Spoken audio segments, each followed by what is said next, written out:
Dr. Riep is a member of the Asian, I get the department wrong, Asian and Near Eastern Language Department here on BYU campus.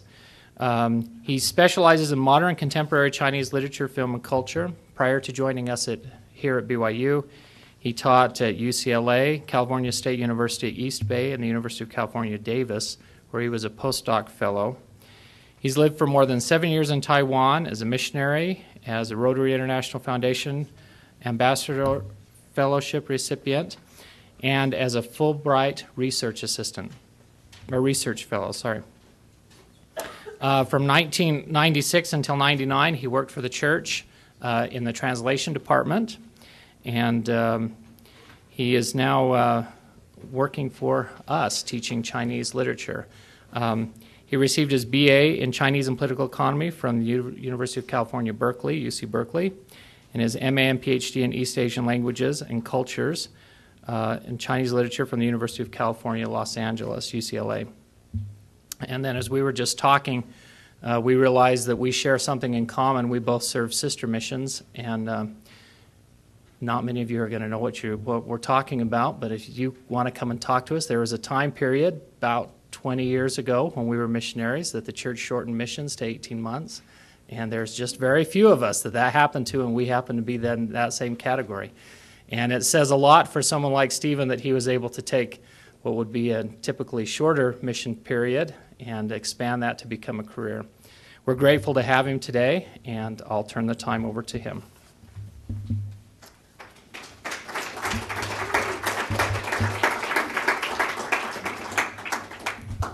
I hope by the end you'll still be clapping. This is part of, I'd like to thank Lynn for inviting me. It's fun to come to the Kennedy Center. I thank them for their support. It's their very tangible financial support which helped make the research for this particular presentation possible. So I should be very honest and upfront and grateful for that. This is part of a larger project I'm working on, a book-length project on how writers in Taiwan responded to kind of government literary policy during the years that the nationalists ruled Taiwan. To give you a very quick history, China in 1912, there was a revolution, and in theory, the nationalists, the Republican Party, came to power. Their grasp was tenuous at that time, but in 1926, they reestablished power, and through wars and things held power until around 1949, at which point in time they were driven from Taiwan by the communist armies, and the People's Republic of China set up in October of 1949. And after that time, they exist primarily as a government in exile on the island of Taiwan, which was an offshore province, and it was a safe haven for them. And that's where they set up their government, and where they remain to today. Taiwan is no longer or the Republic of China is no longer a single-party state. In fact, a member of the opposition is now the president. So things have changed and things have liberalized. But I'm looking at a time before liberalization occurred. I'm looking at a time when there was still a lot of government influence on virtually every aspect of life. The government decided what would be taught in schools, and even such simple things as how streets would be renamed. And that's what I'm going to talk about today.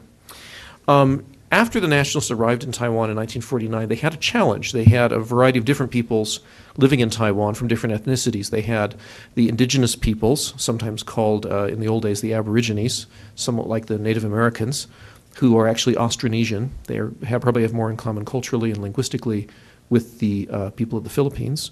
Then you have a group of early Chinese immigrants that immigrated to Taiwan between 200 and 400 years ago, known as the Hoklo from Fujian province. Then you have the Hakka people who immigrate about the same time as the Hoklo, and also really up until the 20th century. And then the last group to arrive are the people who came with Chiang Kai-shek, people from all over mainland China who filtered into Taiwan from 1945 till the early 1950s. Well, the government had a problem. How do you create a unified country when you have so many different people speaking so many different languages? And my dissertation project looks at these ideas and then how authors kind of critique them, because obviously you're creating an artificial unity where unity really doesn't exist, where diversity exists. But the nationalist government was an authoritarian regime which emphasized unity over individual rights. And so as a result, there was an attempt to create a certain type of uniformity, or we could even say conformity. And street naming practices is just the example I'm using today as kind of a springboard for my comments. Was there resistance? Of course, and we're going to look at some poets and specifically some filmmakers who resisted this idea of conformity in different ways, and we'll talk about that in just a minute. Okay. Now, a word about street naming. I don't know if you ever thought to think about, where do people come up with the names of streets? My wife grew up in Boise, Idaho, and in her development, they're basically named after the children of the guy who developed the subdivision. That's one example. But think about a national capital. Think of Washington, D.C. What type of street names are used there? Well, they're state names. They're names of notable individuals, Franklin, Washington, Madison, people like that, or important government institutions or documents like Constitution Avenue. Why is that? Why don't we name things after trees? I said we have tree streets not too far away. Maybe there are some tree streets in Washington, I don't know. But these are the streets we think about. Why states? Well, the national capital is the symbolic center of the government, so why not put all the state names there? It kind of represents the unity that the government and the capital somehow symbolize. Similarly, why not notable individuals? They had an important role in making the country. Makes sense. Well, this type of thing did take place in Chinese cultures. It certainly did in Taipei, and it even did in the years before 1949. In the city of Nanjing, which would become the capital in 1926, there is a street named after the father of the country, the George Washington of China, Zhongshan, as in Sun Zhongshan or Sun Yat-sen, whose name you might remember, and also a Zhongzheng Road. And Zhongzheng is the courtesy name of Chiang Kai-shek, who had unified China from its disunion in the 20s to a relatively unified country, and ruled China through the defeat with the communists and into to 1975 when he died. In Shanghai, you will find streets named after provinces of China, different parts of China, but they're kind of put, in Chinese we'd say, 乱七八糟, kind of all over the place. There's no kind of systematic placement of them. When we get to Taipei, we find something very, very different. We find a much more thoughtful approach to street naming, and I think there's some reasons for that. First, to give you some context, let's look at some maps of, of Taiwan. These are maps of Taipei specifically, in the year 1897. This is 2 years after the Japanese colonial era. And let's see if I can get the right, there it is. This gives you an idea. This is the Danshui River, and Taipei developed from the Danshui River east. And this is an early example of the map. These areas indicate kind of agricultural regions here. And this is the built-up area. And this is a slightly clearer view of that same area. This is the old walled city. The city had a wall around it. The Japanese, as we'll see, took it down later. But this is the, if maybe you've heard of the East Gate. If you've lived in Taipei, and I imagine some of you may have, you've heard of Dongmen or Ximen or Beimen. These are East Gate, North Gate, South Gate. Actually, I'm not translating them exactly, but directions. And that's the way Chinese cities were built. They were surrounded by a wall to protect them, and then they had gates at different points. This is the government kind of office area as it existed in 1897. Now, as we project things out, we get to 1920, and the city of Taipei now has spread further. Streets have developed. Now, what's interesting, and the lighting and just the size of the print makes it impossible to see this, but what you have written on these streets is the names that they have after 1949. And these come from books that are compiled by oftentimes government institutions, and so this very act of recapturing these maps of the earlier area already has stamped on top of them the nationalist street names, the street names that have been used from the late 40s, from around 45, 46, on to today, which makes them rather interesting. But you see that here. But the point is to see the spread of Taipei gradually as it moves east. And this gives you an idea of how the city developed. The blue area in the center there dates back to, that's the original, what's known as Mengjia or Bangka in Taiwanese area. Then the orange area, well, actually the earliest area is, that's the earliest spot. Then this area develops. Then you get some development here. Then this area, and then it gradually just spreads out to the orange, to the green, eventually to the red, and finally to this green area. Prior to the arrival of by the 20s, it had been built up as far as the green areas here. During the last 25 years of the colonial period, in Taiwan, I should point out, was a colony of Japan from 1895 to 1945. And so that, if you're wondering why Japan and Japanese, that's why. And then these areas you have here are the areas that grew up during that last 25 period. And then in the years when the nationalist government takes over, the first basically 10 years or so, it spreads out in this direction. Taipei today, by the way, is much larger than this picture would indicate. And this picture gives you a good example. This is what Taipei looked like in 1955. These areas here are farmland. They're rice fields. And Taipei, by and large, was still, in many respects, very much agrarian if you got out of this urban area. This area here is the core of Taipei. And even in the 1950s, you can see that what was left of this is the city walls are gone, but the streets that are surrounded this area are major streets and have left kind of a mark as if those walls were still there.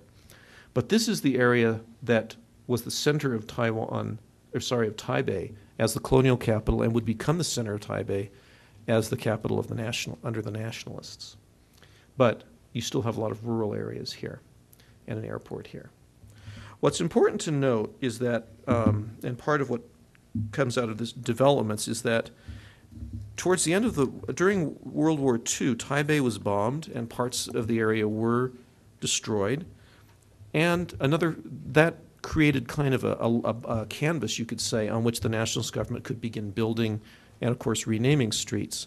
But another thing that happened is that in the years after 1945, you have waves of immigrants coming in. Basically, you have 2.5 million people immigrating to Taiwan when Taiwan's total population prior to that time was probably 5 or 6 million.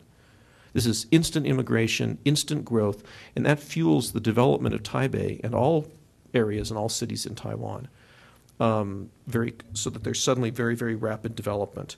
And this created a need for new areas, which meant rebuilding and enlarging streets, connecting streets that were only short streets into longer, larger streets, and also, and this resulted in the need for a nationalist street naming policy as well, because the streets needed to have names. Now, in your handout, I believe I've given you a list of some of the different street naming policies.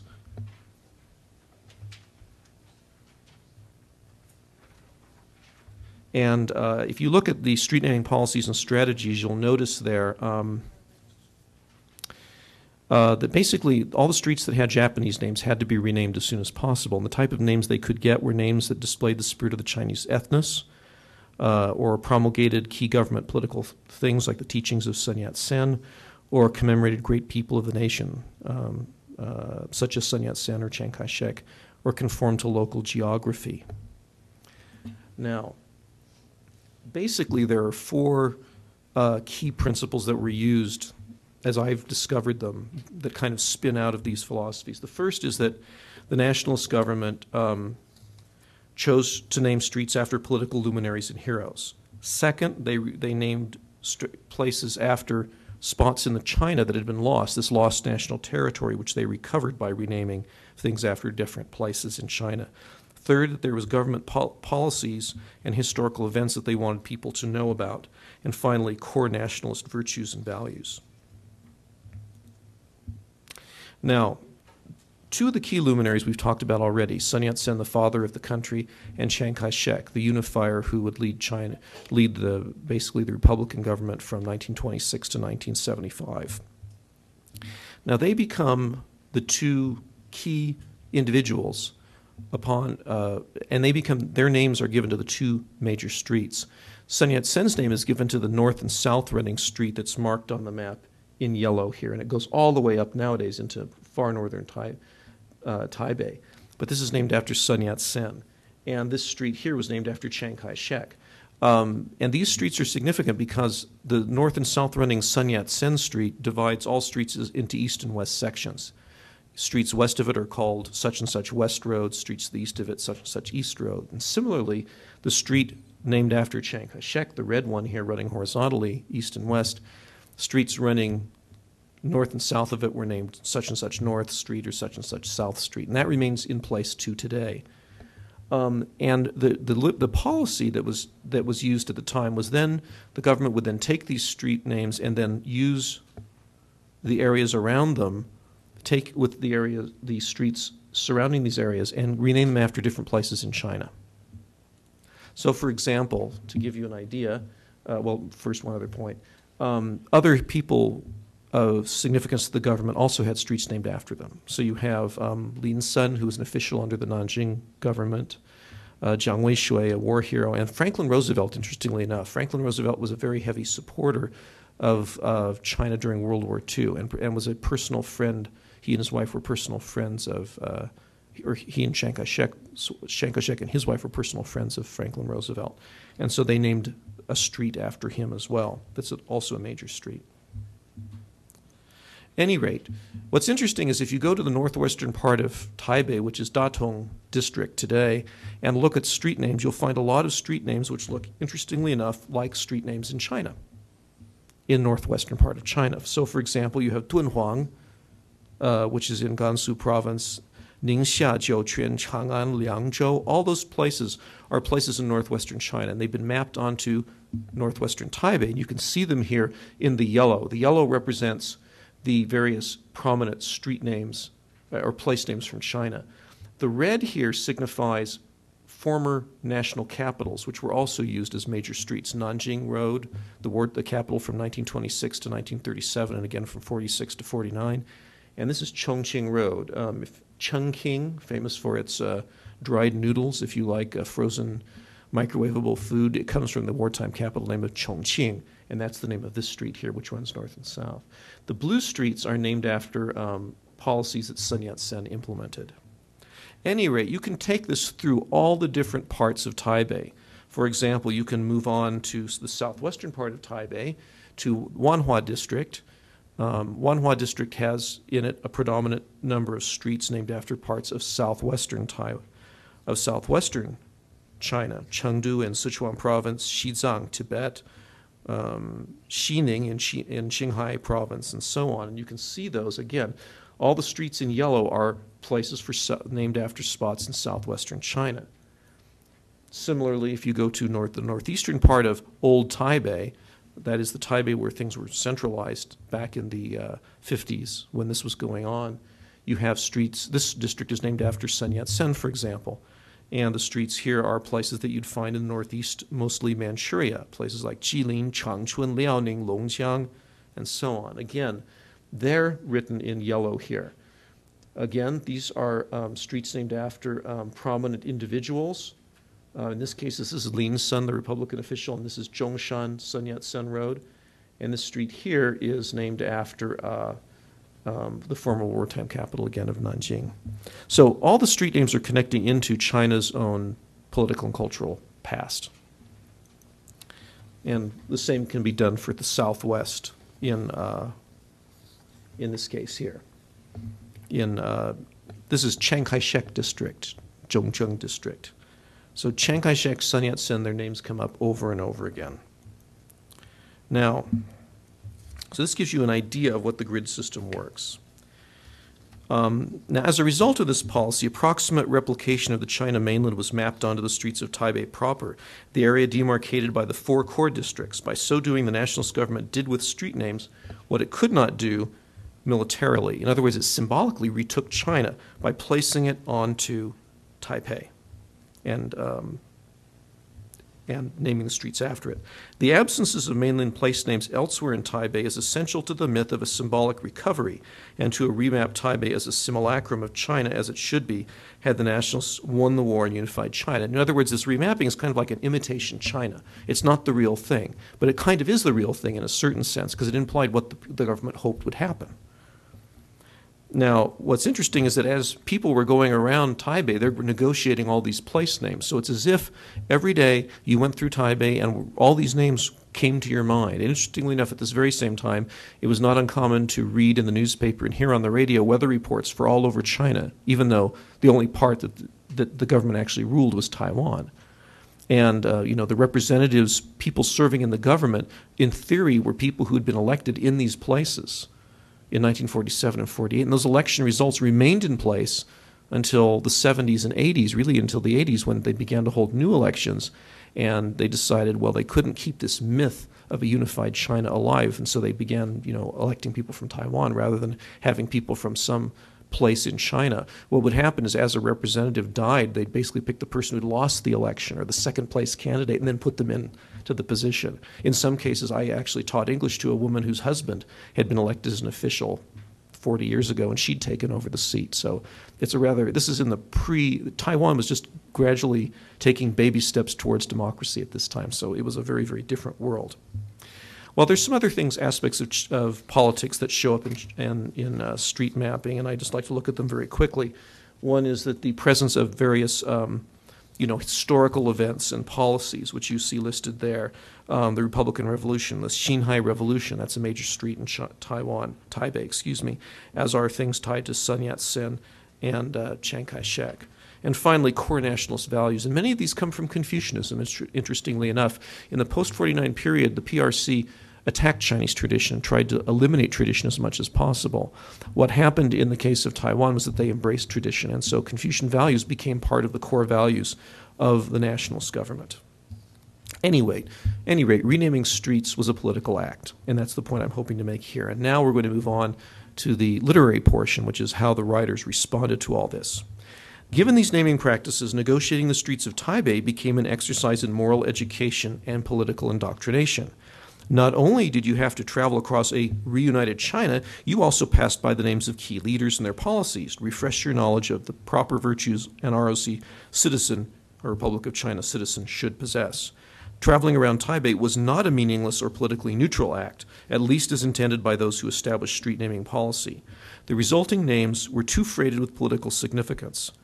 And here I turn to a poem by Li Niaode, written in 1986. And 1986 is an interesting year. In 1987, I can't remember if I put it on your handout or not, I forgot to. 1987 is significant because China is under military rule, martial law, from the late 40s through 1987. And after 1987, martial law is lifted and things begin to change in China.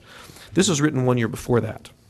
And this is my translation of his poem. It's called 交通问题, or Traffic Problems, which sounds more like what you'd hear on the KSL, traffic report. There's a blockage here, a closure there. And basically that's what the poem is. And I'll just read the first few lines to give you an idea. The poet's combining a traffic light color with a location and then a traffic, kind of a warning type of thing. So red light, Aigo East Road, speed limit 40 kilometers per hour. Yellow light, Minzu West Road, left turn prohibited after 6 a.m. or before 9 p.m. Green light, Zhongshan North Road, horn honking prohibited. Anyway, it goes on. I'm not going to read the whole thing. It's there in your handout. While some have argued that the poem can be read as a serendipitous work based on street and construction signs, I believe the poet has offered us something more. The poem was written 1 year before the lifting of martial law, when the government had just begun the liberalization process in earnest. That Lin has chosen so many street names with obvious political significance suggests that we consider a political reading. And here I put up a translation, and I put them in blue, all the nice Sun Yat-sen related things. The one at the end refers to China. I put that one in red. But this is a literal translation of the terms which were Romanized before. The form that Lin has used to write his poem mocks the solemnity of these terms should convey. Structurally, he has used lined end breaks to divide many of the terms. Minzu West Road, Zhongshan North Road, Jianguo South Road, Min Quan East Road. It sounds funny in Chinese, Bei Ping Road. In other words, when he's breaking here, he's breaking in the middle of Sun Yat-sen's name. He's breaking in the middle of the term for people's rights. He's breaking in the middle of the location, Beijing, which is a kind of, I believe, kind of an attack or a subtle critique of the solemnity of them. Lin uses slashes to sandwich the street names between traffic light colors and cautionary signs, and this reduces even further their significance by juxtaposing the politically significant with the quotidian and the mundane. The color of the traffic light suggests the permissible, green, things to be wary or cautious of, yellow, and the dangerous. Those are the ones in red. Thus, patriotism must be kept in proper bounds suggested by the speed limit, while democracy and democratic rights must not turn too far to the left. Sun Yat-sen, the father of the country, is politically safe, provided he is properly respected and reverenced. In other words, don't honk your horn. The process of national construction and perhaps reunification, a sensitive subject, continues, but has been detoured, so one must be careful in discussing them. One should use caution in dealing with the ROC's most powerful ally, the U.S., inevitably yield to them. And with liberalization in process, the government has given a green light to the development of civil liberties. However, Beijing, the PRC, should be treated with caution given their one China policy and their inflexibility, maybe with the one-sidedness, as in the one-way sign. Anyway, the poem contains a whole wealth of political significance and shows that talking about street names is itself a political act. Now, there's another poet who named by the name of Ya Xian, and Ya Xian's poem is called Resurrection Day, Easter. This is virtually the last poem he wrote. He did not die. He just stopped writing poetry. This time he was 33 years old. He was a editor. He was I think he was just before just about the time he retires from the Nationalist Navy. He stopped writing, and while he remains a very prolific editor, anthologizer, translator, and many other things, he stopped writing poetry. This is his last poem. What's significant about this poem is this one line. She walks southward on Dehui Street. Let me show you why that's interesting. Here's a map of Taipei, and this is Dehui Street right here.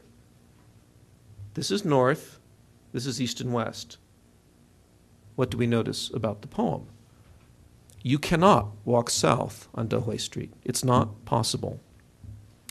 Now, one of Ya Xian's best-known, very good friends, himself a very well-known poet and essayist and critic, Yang Mu, has mentioned that, Ya Xian uses, it's kind of semi-reality. It's not full reality. It's kind of a slight twist on reality. And I think that's probably true, but I think it's interesting that he specifically chose a street name and suggested moving it in a different direction. Dehui Street is near several other politically significant streets. It's very near Sun Yat-sen, Zhongshan Road. It's also very near Minchuan Road, one of the key policies that Sun Yat-sen advocated. Now, one could argue that Ya Xian just didn't know his way around Taipei, but he has an essay that I've been working on him for another project recently, and he spent time in this area, so it's not a mistake. It's not fantasy. There's something going on here. So the question is, why would he mistake the direction of Dehui Street? Perhaps he was trying to play with or transgress the well-ordered plate of politically named streets by switching the directions a street traveled, or by trying to draw attention to the restrictions of the streets themselves. By switching directions and moving us beyond the reality of geography, Ya takes us beyond the political orthodoxy and concomitant constraints that nationalist street naming practices imposed upon Taipei and its citizens.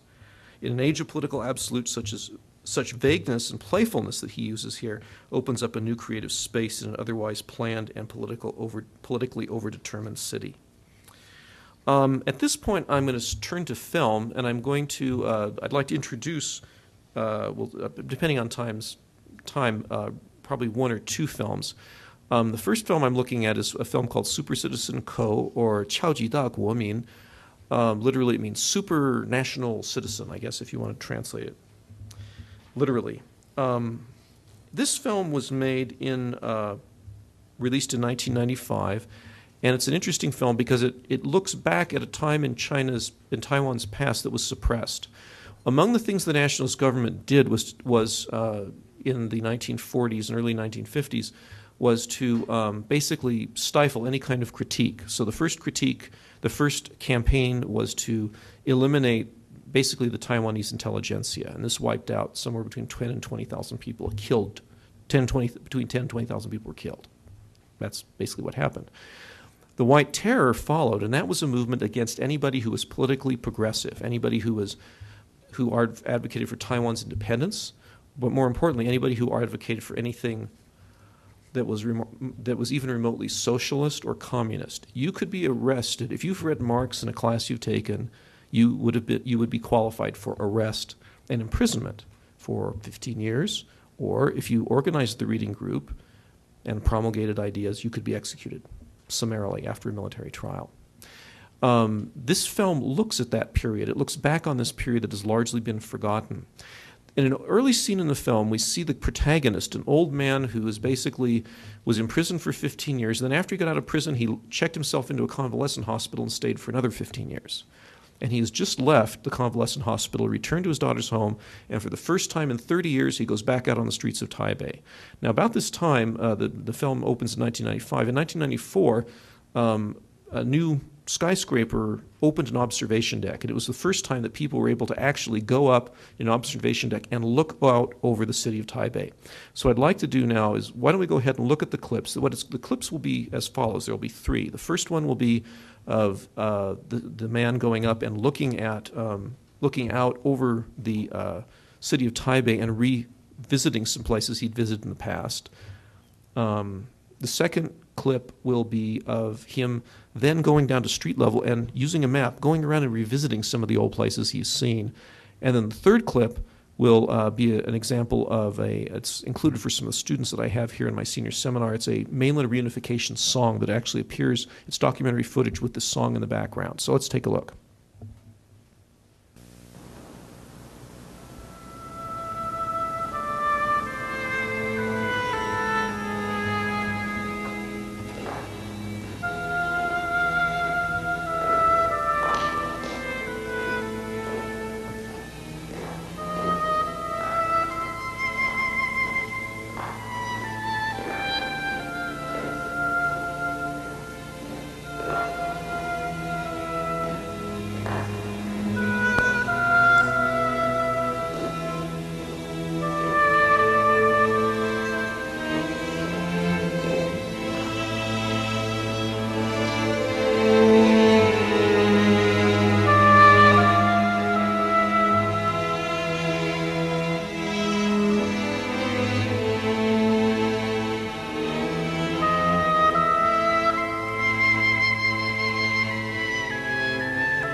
这个暗河顶的古灯啊，就亲像叫亲我。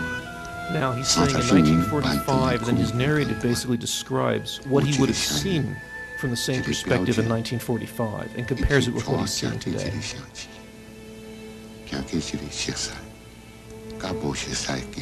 This is in Taiwanese, the local dialect. It's not in Mandarin, which is also interesting. So as he goes through these different places, he's talking about the different things that were done in these different locations, and he's going to focus, as he gets up here, in an area that was undeveloped at the time.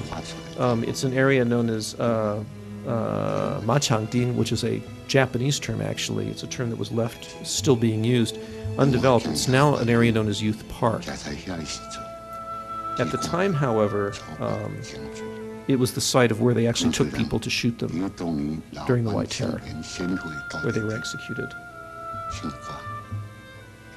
It's this area out here, which even today, it's a large park, but this area was completely undeveloped.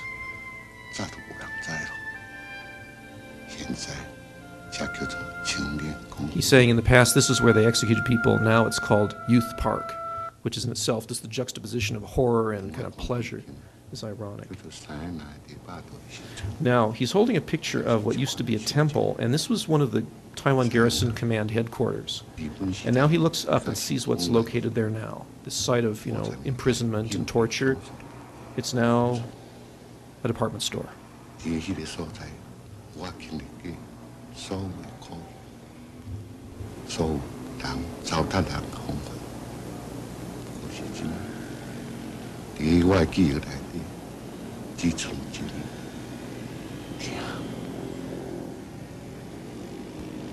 Notice he's holding his picture there, and it's in his little book describing the past.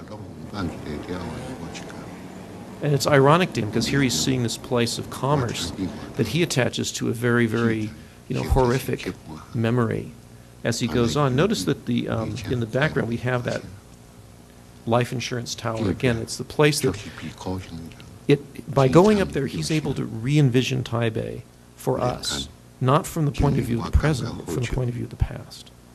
And we're able to see Taipei differently, because we're seeing it from a point of view before the streets were renamed.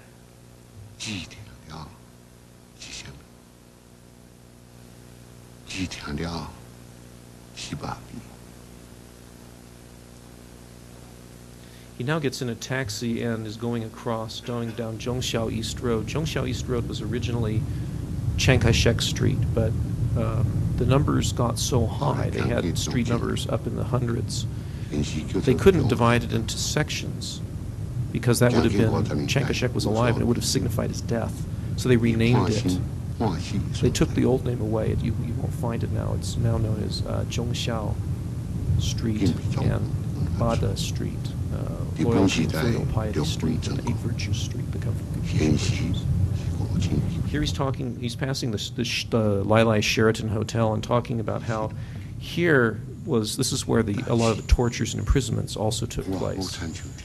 And on the soundtrack, we begin to get the sound of the chains the prisoners walk. It's a sound bridge into the next scene, where we'll fade from going along the street to a scene recreating a past where a prisoner is actually going off to his execution.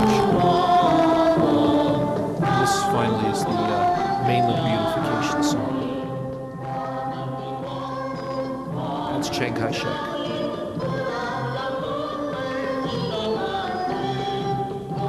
We can't let the communists, take over the mainland. We need to fight our way back. This is what this says. We're going to fight our way back. We're going to fight our way back. Fight our way back. Attack. Go back. And bring and recover the mainland, basically. Okay.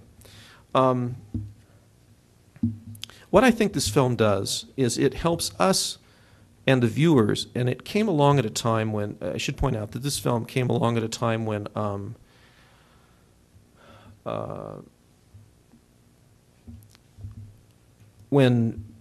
people in Taiwan certainly didn't talk openly about the atrocities of the White Terror. It was not discussed openly. You could be arrested for talking about it, and people were deathly afraid of it. And so the film brought out and gave a public moment where people could view and discuss, can view these events and think about them. And so that Super Citizen Ko's act of going and looking at Taipei in a new way, notice he's not doing it at street level initially. He's doing it from above. The new view of Taiwan, the new perspective is offered by first going above and then reviewing things and then going back and revisiting old places. He's uncovering places that the nationalist government covered over with its fancy street names and its city redevelopment and things like that. He's bringing back a part of the past which has been lost, and that's very significant. Now, about the same time, or a few years later, we screened as part of the Taiwan Film Festival a film called Spring, the Story of Xu Jinyu. And if Casey, why don't we just run those clips right now, and I'll talk over them so that we can finish in a second and have lots of time left for questions. The story of Xu Jinyu talks about a woman who was also, this is a documentary, a woman who was a real prisoner of the White Terror. Here's the same building we just saw, and here she is. She's in the center with two of her old compatriots who were also political prisoners. She was locked up for 15 years for participating in an English class, or Chinese class, and arguing for equal pay for Taiwanese and mainlander postal employees. And notice they've, again, the same thing, same type of idea. They're at the top, and they focus, the camera's moving in the exact same direction that the last film did. And it's focusing right on the area where the executions took place. Now, by the time this film occurs, people had a much better sense of what the White Terror was. But when Super Citizen Ko premiered, his views would have been seen, at least for the younger generation, as very, very novel, very, very unique.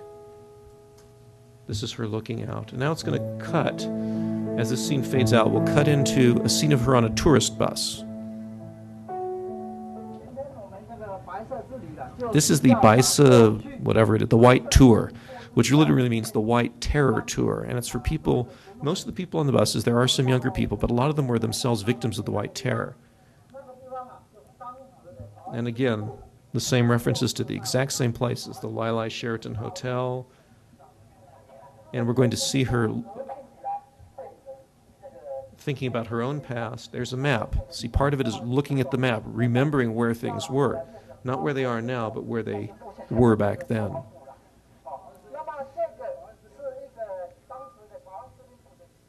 There she is. And now 我 we'll get. 人生的色彩和别人有一点不一样。1950年发生在台湾的白色恐怖，我也是受难者其中之一。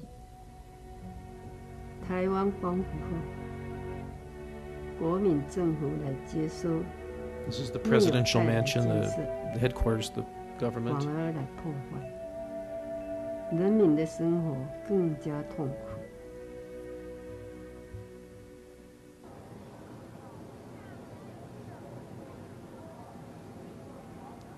And we'll see where she ends up. And this ends. This is the concluding scene of this segment of the film.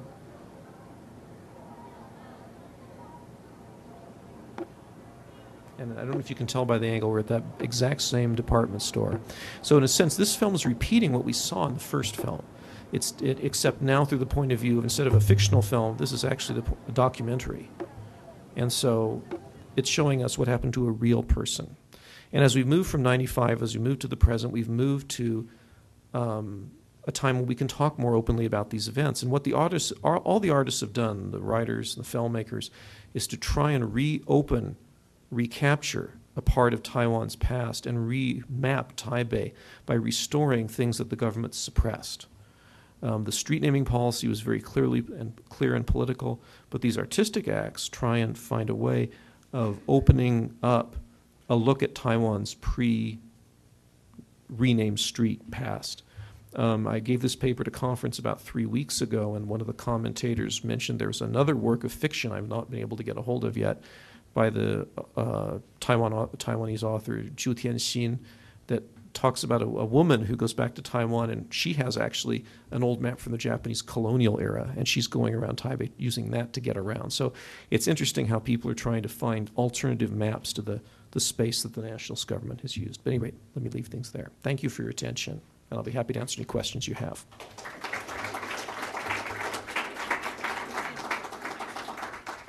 If you ask a question, it's better right here. Make sure that you ask it in the microphone.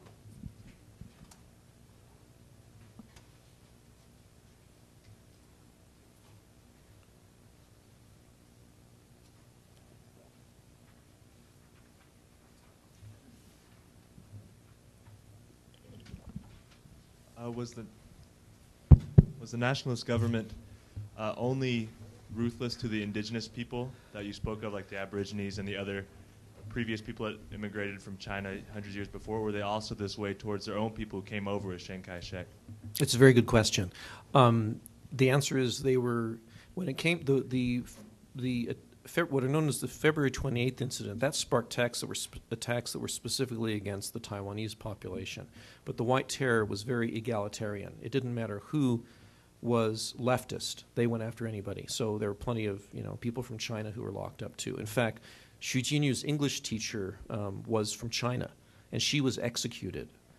Her students, several of her students who helped organize kind of a works, I don't even know that they had a work action, like a strike or anything. They just petitioned for equal pay for Taiwanese and mainlanders.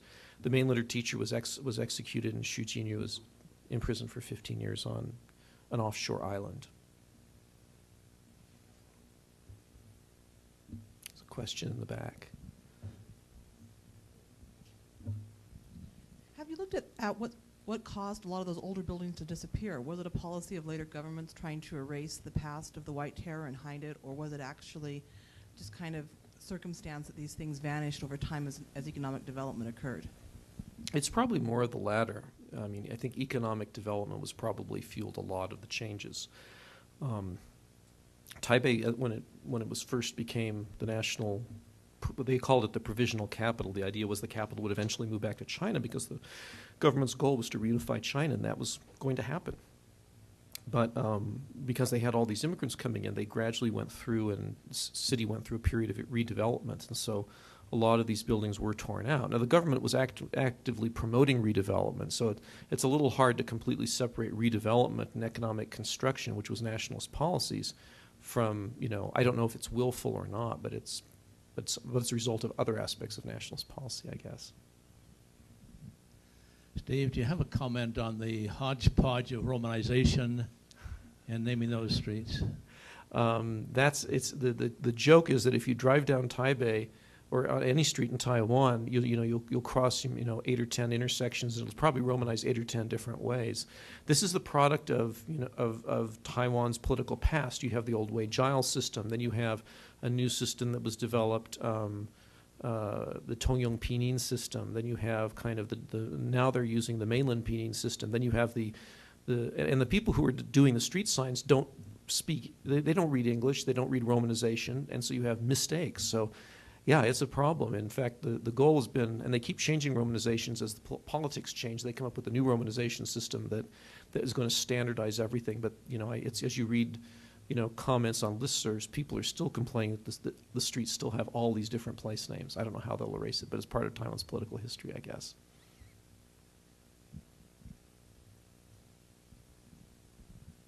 Unfortunately, I don't have very much background in Taiwan at all, so I was just wondering if you could go briefly over the occupation history and non-occupation history starting kind of the turn of the century again.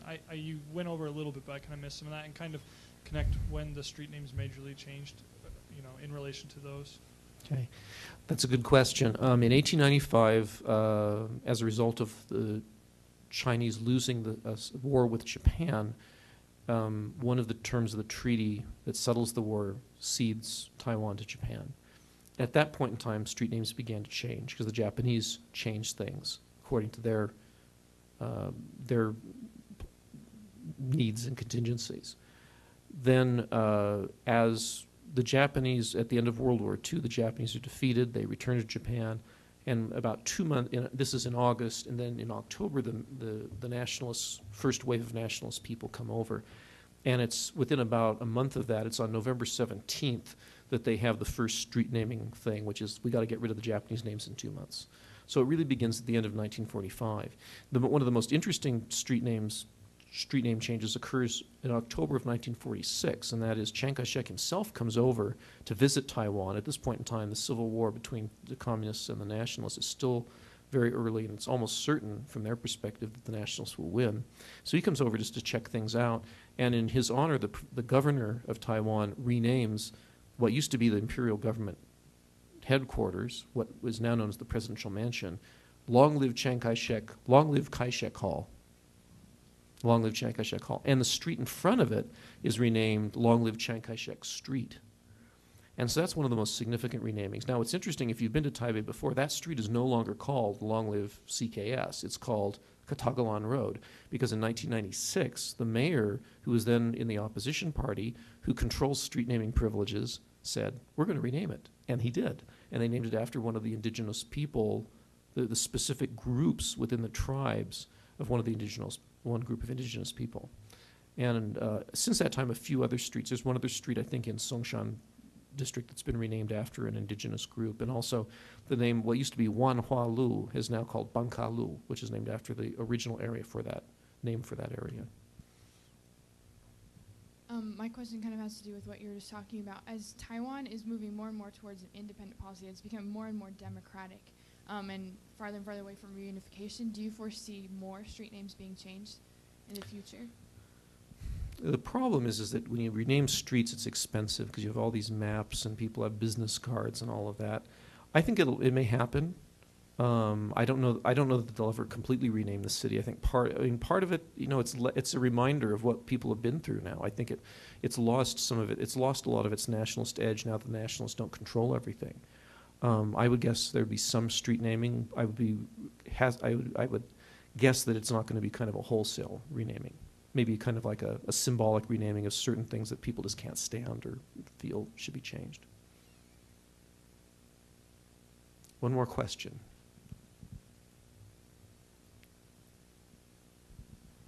I was just wondering what events, I as well don't have a whole lot of historical knowledge about Taiwan, but what events preempted this change and helped have the change from this really strong, almost fascist nationalist government to the 96, where these types of films and literature could be produced without getting killed? Well, that's a good question. I think there are a number of things. One is that Taiwan, the nationalist government always wanted to see itself as being the other of the People's Republic of China. So as the People's Republic of China became more authoritarian, it behooved them to be less authoritarian at a certain point.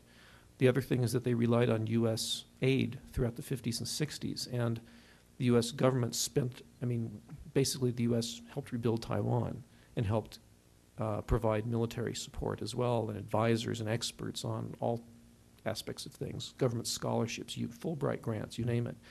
And, the nationalist government could only go so far before the U.S. would be, there are observers there from the U.S. who are reporting back, and I think that's another factor. A third is that as the economy developed, the government found it to be in its best interest to also begin doing some political liberalizations. And I think it's really thanks to Chiang Kai-shek's son, who ironically, when he first came over, was in charge of implementing things like the White Terror. He's the person who also laid the foundation for liberalizations and the lifting of martial law by allowing opposition parties and by literally lifting martial law.